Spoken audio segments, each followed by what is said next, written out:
শাহজালাল আন্তর্জাতিক বিমানবন্দরের তৃতীয় টার্মিনাল ও কক্সবাজার বিমানবন্দর চালু হচ্ছে এ বছরে।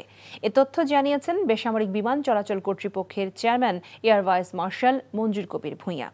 দুপুরে ক্যাব প্রধান কার্যালয়ে সংবাদ সম্মেলনে তিনি একথা বলেন। প্রশ্নের জবাবে তিনি বলেন, আর্মড পুলিশ ব্যাটালিয়ন আইনে নির্ধারিত স্থানে কর্মরত আছে। সম্প্রতি যাত্রীর সঙ্গে হাতাহাতির ঘটনায় বিমান চলাচল মন্ত্রণালয়ের তদন্ত কমিটি রিপোর্ট দিয়েছে। সেই সুপারিশ অনুযায়ী বিভাগীয় ব্যবস্থা নেওয়া হবে।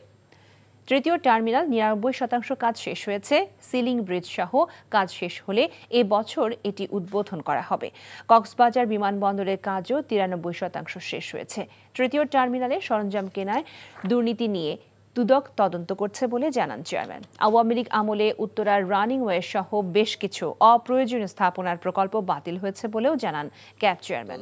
ব্যাপারে আমাদের আসলে কথা বলাটা খুব একটা সঠিক হবে না, কারণ আমরা ওই ডেপথে জানি না যে হয়েছে কি হয় নাই, সেটা আমি বলতে পারবো না। এপিবিএন এর সাথে আমাদের কোনো রকম সমস্যা বা কারোর কোনো রকম ঝামেলা হয় নাই। যার জায়গায়, আমি আবার পরিষ্কার করে বলতে চাই, যার জায়গায় ডিউটি করার কথা তার সেখানে ডিউটি করবে। এপিবিএন এর ডিউটি করার কথা বহিরাঙ্গনে একদম পরিষ্কার ভাষায় 2010-এ প্রধানমন্ত্রীর অফিস থেকে কিন্তু এই নির্দেশনা আছে।